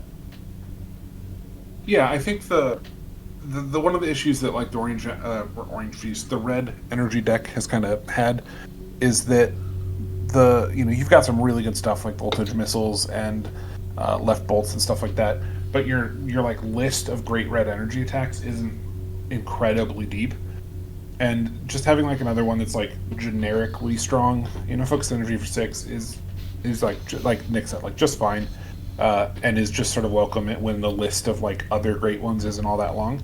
But then, getting to use this to where your opponent can't set up something annoying in their next action is really cool too. There's plenty of ways that you can use, or there's plenty of times where this will stop your opponent from playing, a leaving or something like that to like get out of combat, and you can just like, no, you're gonna be hit. We're gonna do some energy beats this turn. You're gonna take it. Like that's a cool thing. It's not the flashiest card in the world or whatever. You're not like, I don't think this is gonna like blow anyone's socks off or anything. But if you're just looking for like good, solid, like by the numbers energy attack, this one's gonna put in the mileage. I think it's a cool card and is welcome in the red energy deck. But it's not. This one isn't like some of the other cards where it's like making a deck because it exists or something. But it is helping a deck that has a lower number of like great options just have a little bit better ones. And then red energy redirect. Now this has energy in the title as well, and it's called redirect, not misdirect like the other one. It's a stop an energy attack. Raise your anger 1 in your next attacker attacks phase. Perform the exact same attack that this card stopped if you have the power stages to pay for the attack. Your opponent skips their next attack or attacks phase this combat. Remove from the game after use. So I'm going to cover the skips their next attack or attacks phase thing first. So realistically, that effect is like almost exclusively a flavor thing. The like concept of this card is your opponent shot an energy attack at you, and you like, bounced it back at them, and then they took some damage from it, and then they wouldn't like do something else now, because they shot at you, you slapped it back at them, and now you can do something to them. And so that's why they skip their attack or attacks phase. It's because you're reflecting their attack and then doing your own in your own attack or attacks phase. But we know that cards like Goku's Swiftly Moving are, perfectly playable energy blocks. But making this a styled one for red is super good. It works great with like Red Trunk Saga, where you need your red counts to be up. Getting an anger off of it is good, and then getting a free attack in red, where hand size isn't everything, just helps with increasing total action economy that you get, and helps a lot with that deck too. I think this is a super solid red energy block, and I think this is another one of those cards that I like. I think more people should play this card. I think part of it is just that I think more people should play red energy, like in general, but the people who are should be playing this card. Yeah, so I want to kind of touch back on something that Derek said about Goku Swiftly Moving. I actually think Goku Swiftly Moving is not a good block. I think that people play it way more often than they should. And I think that this fixes the problem that Goku Swiftly Moving has. So the problem I've always seen with that is that if you block the attack and you throw it back, then they get to go again. Or, even worse, if you block the attack and you can't throw it back, then you're stuck. So I actually think that card is not very good. The ability to make them skip their next attack phase means even if you can't throw the attack back, you don't get juiced here. You still get to do your attack phase next. You still get to move and make the next action. So that's a big swing for me. Also, this card just generically raising your anger is good in a lot of red decks. Obviously, you just play this in red decks and feel fine. I could go on a 30-minute tear about which energy block to play in a red deck, but the general rule for me is, if you want clap, play clap, and if you don't want clap, this is probably the best one. So, it kind of narrows down your options pretty quick. Other than like I said, the decks that want red clap, no, they want red clap. The decks that don't want red clap, I don't think there's a better energy than this. Raising your anger 1 is strong. Anytime you can perform an attack for free, that's card advantage. That's card economy. That's good. This card's great. It should be your default red energy in, 60% of your red decks, so something like that. So yeah, it's going to see a lot of play. Yep, totally agree. So the next card up is Red Recovery Drill. This is a non-combat. When entering combat, if this card's in your discard pile, you can remove it from the game to gain 5 stages. And at the end of combat, shuffle up the top X cards of your discard pile into your life deck, where X is your anger level.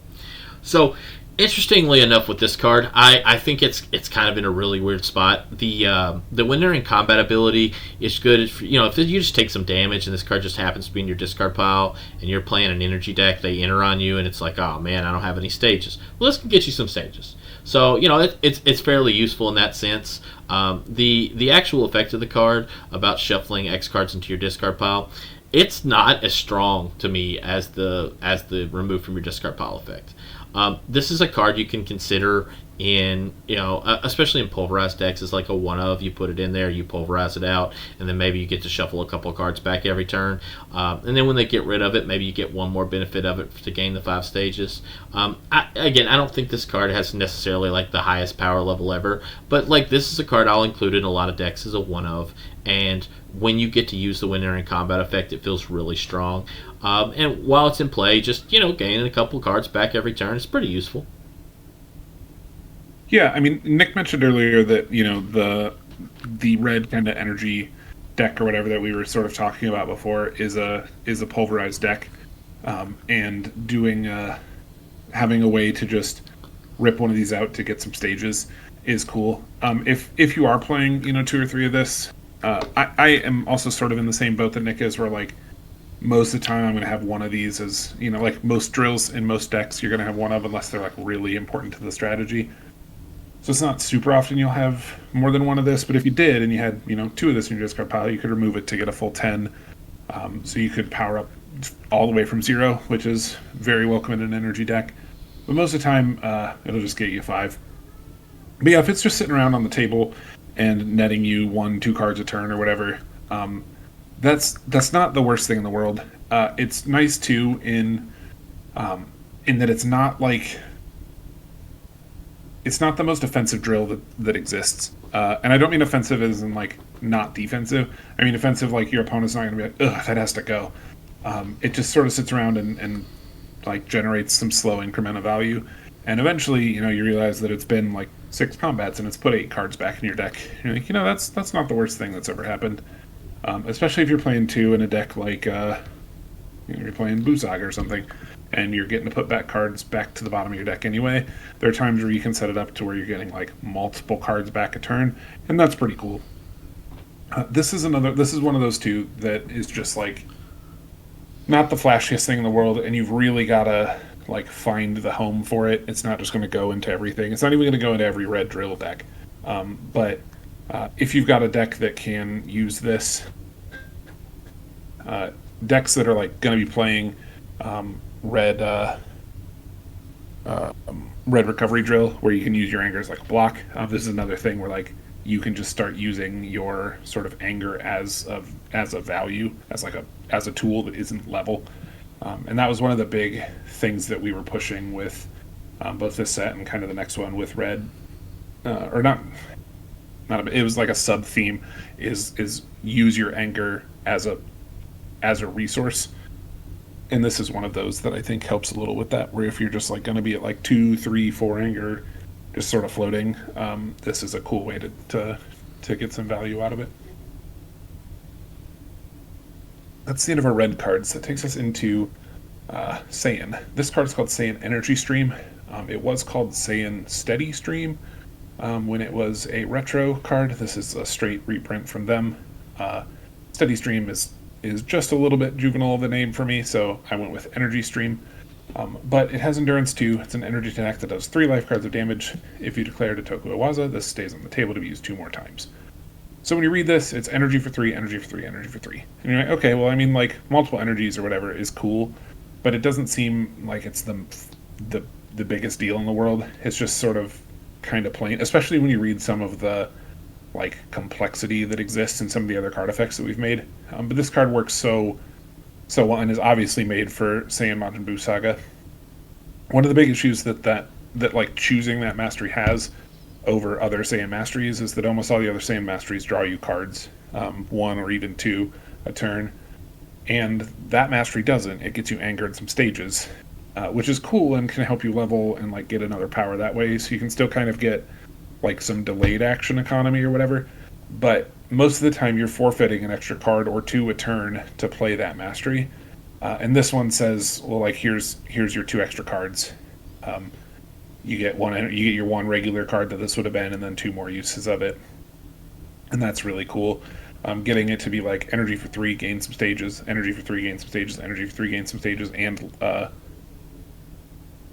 anger each of those times too. Like you can get a lot of leveling value out of this. You can get stage value out of it to keep throwing them. I think this card is really cool. It was another one that we were like really excited to make when we were considering retro cards to port over. This was one we were like, that's a really cool way to juice up how cool and how different the Saiyan style mastery from Majin Buu Saga is. It's hard to like say a lot about this card because its effect is like 15 words long, but it's great at the thing it wants to do, and it encourages you to play a deck that doesn't see as much play as some of the other Saiyan style decks do, and that was very exciting for us. Yeah, so the other thing I want to mention here is, most people know what Tian's Tri-Beam is, and Tian's Tri-Beam exists. It's an energy for 2, it stays on table, used 2 more times. This is the same thing, right? Energy for 3, stays on table, used 2 more times. Well, where does that see play? It sees play in ally decks. This, to me, is a staple in Saiyan Teamwork decks, and that's where I like it the most. Obviously, it has a lot of value in the MBS decks, but being able to get yourself to 0 by paying 6 stages for energy attacks is pretty useful, and this is definitely a card I want in that strategy for sure. There's other things you can do with this. You can play, the empowerment drill to make it do 6 every time. If you got modifiers at all, this can be useful with modifiers. So, there's a couple of routes you can go with this card that feel pretty good.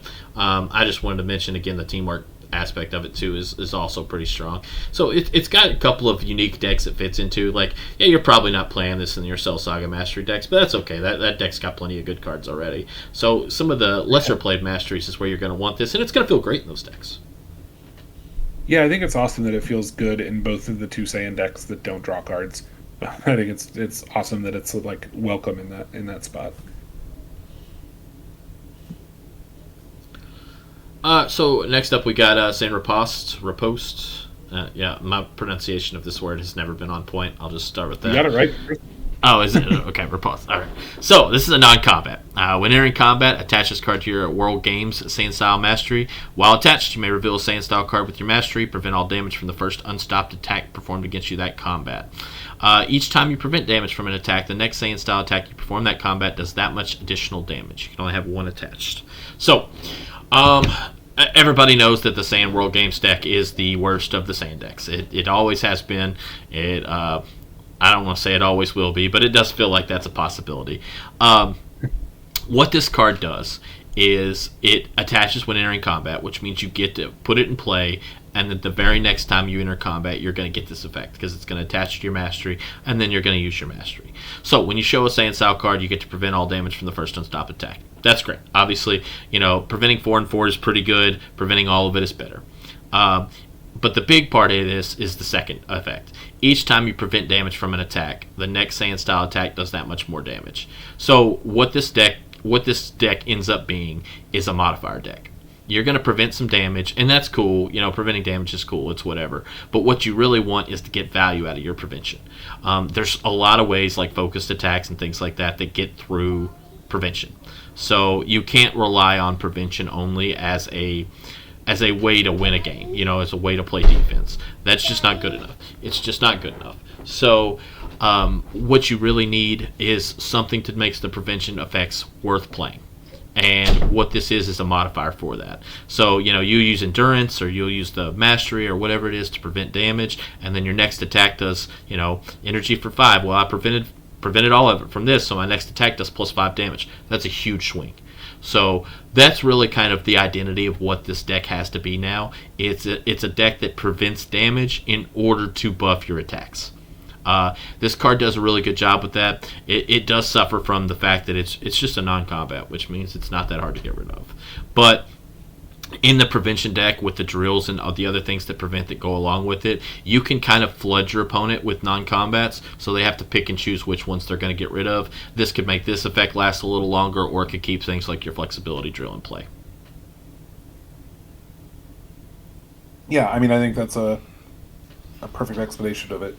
The thing that's really nice about it is that, like, prevent damage or whatever is not the most on theme Saiyan thing. Like, it's not, when you think of Saiyans, other than, maybe Trunks or something, just because of his, like, effects in the game.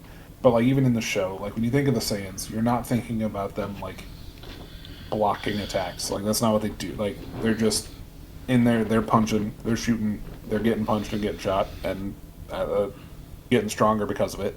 And this card just does a really good job of like capturing the essence of like what Saiyans are trying to do.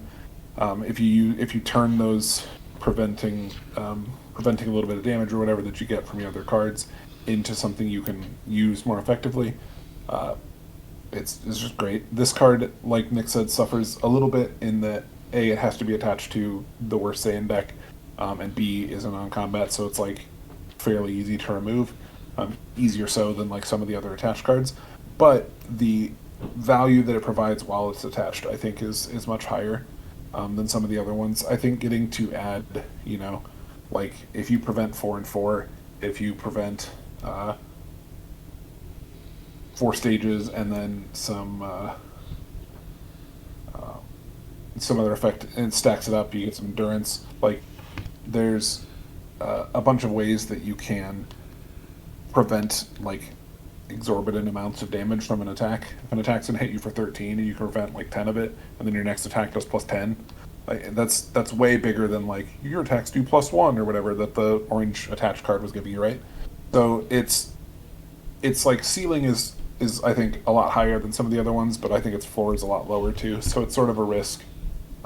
But I think if you're going to play that deck, this card's very welcome in it, and it has helped make that deck playable. I still don't know that it's like tournament competitive or whatever, but it's much closer than it ever has been. And flexibility drill, Saiyan battle armor, those have helped so much with that. And this card just goes with it. There's also like there's a Saiyan attack that is an attack and then is a prevent damage card as your next action. Stuff like that, like you can really kind of pile up the amount of ways you can prevent stuff, and the value of this goes up.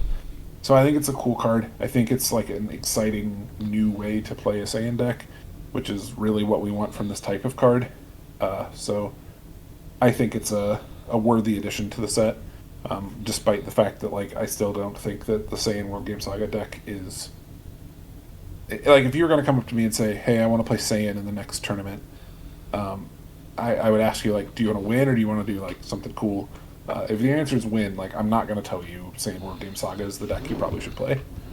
But if you want to do something cool and new and still, like, fairly strong, especially with, like, a high potential to be very strong, I think this is a cool way to do that. Speaking of other weird things that you can do with some Saiyan cards, we have Saiyan Best Friends Drill here.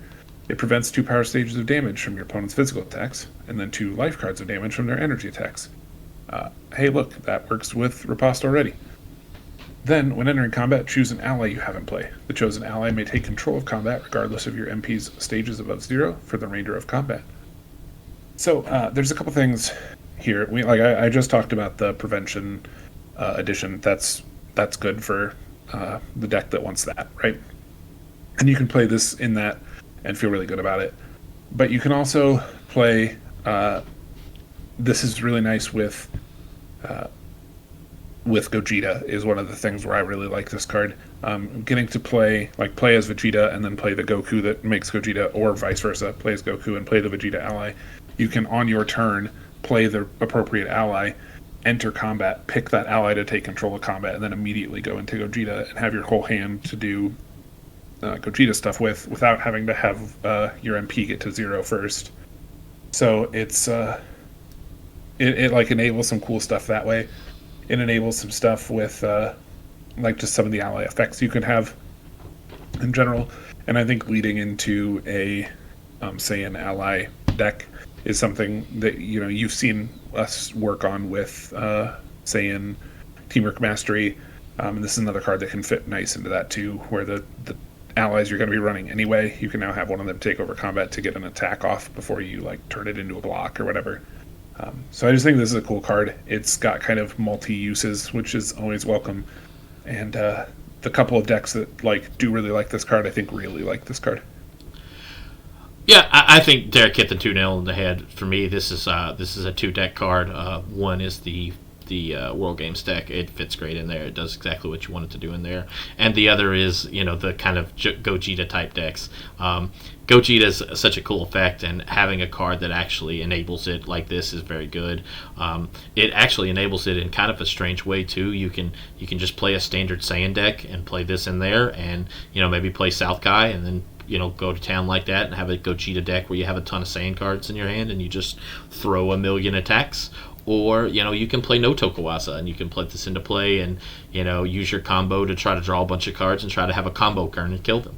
I know one of our players did a no non Tokuwasa Gogeta deck that ran really well on the back of this card. So it's a really cool effect. It's one of those things. I think that those are the two decks that it makes sense to play it in. I think it's very good in those two decks. The fact that it prevents stages from physical and cards from energies means that it does prevent focused, which is always nice. So just a small little addition to it. I think again the card does what it needs to do in the decks that want it, and it's going to feel great in those decks. This is not a card you're just going to jam into every Saiyan deck, but the two decks that really want this card will get a lot of use out of it. Okay, the next card is Saiyan Charged Impact. This is a energy combat. It's got endurance 2. It's a focused energy doing 5 life cards. If you declare Tokuwasa, raise your anger 1 and prevent 2 stages damage from your opponent's attacks for the rest of combat. So, on its base, focused energy attack doing 5 life cards, raise your anger 1, prevent 2. That's a good card, right? You don't have to go into a ton of detail about what this card does. It raises your anger. The decks that want that, the Buu Saga Mastery decks, things like that. A lot of the teamwork decks are based around leveling because a lot of the MPs are like people like King Vegeta who do want to get leveled up. So the anger's pretty useful. You play this in the prevention deck. It prevents damage. It can help you buff later attacks, which is always super nice. So this is a card that you're going to see play in the decks that it makes perfect sense to play it in, right? So you're going to put it in your MBS decks, you're going to put it in your World Games decks, you're going to put it in the decks where it makes sense, and it's going to be great in those decks. I like this card a lot. Focused energies, again, are always good. I always want to play focused energies if I can, because again, your opponent struggles to block focused energies most of the time. If you're on one of those decks where this kind of effect is the effect you want, you should put it in your deck. It's going to feel great. Yeah, I think that's exactly right. One thing I think that's important to mention with this card is the fact that it does raise your anger 1 makes it a little rough in the prevention deck, because that deck wants to set up the build your drills up when your flexibility drill and stuff like that, and be kind of defensive on whatever you're camping. And that's actually, funnily enough, one of the kind of weird hang-ups that we ran into with some of the prevention support is that simultaneously we knew that we needed to support anger gain in Saiyan. Funnily enough, Saiyans don't actually level all that well, or Saiyan style, which is weird for Saiyan because they're always transforming. So we wanted to make some more cards that did that. And it's turned out that there are some of those anger gain effects that are actually on cards where it's almost sort of bad to gain anger with. So it's, we're looking forward to a day where there's maybe something you can do with that anger. But for now, you've got to kind of be a little bit careful with where you're using the cards like this that are going to do something but gain you anger. And you got to make sure that you don't blow it on the losing drills or something like that. There are plenty of times where you've gotten your drills wiped off the table and leveling is going to give you a full new set of stages, which is sort of technically, like I said before, a block or prevention because it's going to make you not take life cards of damage. But so it's not always bad to level in a deck like that, but there are plenty of times where it feels a little risky to play a card that's going to give you an anger. So just make sure if you're gonna try running this card, and I still think you should. I think it's really good at what it does, and I still think the prevention deck loves to have this. But just make sure that you're very aware of your board state, of where your anger's at, and that you don't hose yourself on playing it at the wrong time. And that leads us then into Saiyan Covering Fire. I started to touch on this card a little bit earlier. But it is an energy combat card that is Saiyan Heritage only. It's an energy attack for base damage. raises your anger 1. It has Empower 3, so it could be for just an energy for 7, raise your anger 1. Not bad. This stays on the table to be used one more time this combat. When it's used a second time, it reads, prevent all damage from an opponent's attack, raise your anger 1, instead of the attack that it is, removed from the game after use. So, it's a strange effect in that it isn't one that's like really replicable by other like scorecards or whatever, but it's basically do an energy attack. It's what the picture is. Your Trunks, you do your energy attack, you stand in front of Vegeta, and then prevent damage in your next turn. So it's not an energy attack that raises your anger and then stays on the table to be used again as an energy attack that raises your anger and then prevents damage. It's one attack and then one not quite a block, but pseudo block that also can give you anger. Now, again, like I mentioned with the last card, this one has 2 anger on it, or potentially 2. So you've got to be, again, skeptical of where you use it, but there are plenty of times where it's still worth it to level in the prevention decks. You just got to know that you're not going to mess up a board state that you created or whatever in the meantime. And again, depending when you watch this, maybe there's something you can do with that anger. Who knows? Another follow-up to it is that it is Saiyan Heritage only, as a lot of the good Saiyan Energy decks are. Lineage Mastery is, of course, a thing that we're trying to lean into a little bit to try to get you an incentive to play an attacking Saiyan Heritage only deck. This card is definitely a staple in that deck. It's also a staple in the MBS shells, as, gaining 2 anger is very good, especially when the MBS Mastery is going to make this a 3 anger card for you. And just worth mentioning, Energy for 7, raise your anger 1. It's a pretty good card. Like, you can just play that in your decks and be fine. I actually really like this card as a one-of in Broly. I know that a lot of people don't, and some people have disagreed with that. But being able to go get a card that's both an attack and a block for Broly seems really good. It also, if you're on level 1, it can help you level up with multiple instances of anger, which is nice. But this is a card I've played quite a bit of, and I really like. I think that 2 anger can be a lot sometimes, but if you're in a spot where that anger is too scary to get, then you just empower it. You just do an energy for 7, raise your anger 1 time, and you're still going to feel pretty good about that effect. This card's been fun. Obviously, it's more designed for the prevention deck, and if you can afford to do the anger, being able to prevent all damage from an attack is very strong. Yeah, preventing. I mean, they can still get there if successful, but you might as well have stopped an attack, and that's very, very cool. Well, that is the end of the styled cards. We went through a whole 30 of them. I know this was already a lengthy video, so thanks, guys, for making it through it. Any of those of you who did. We'll be back with a part 2 where we cover the freestyle and personality cards left in the set. There are 20 cards to go in this full-sized NZ5 set, and we'll be back as soon as possible with a part 2 review. Thanks for hanging out. We'll see you next time. See you next time.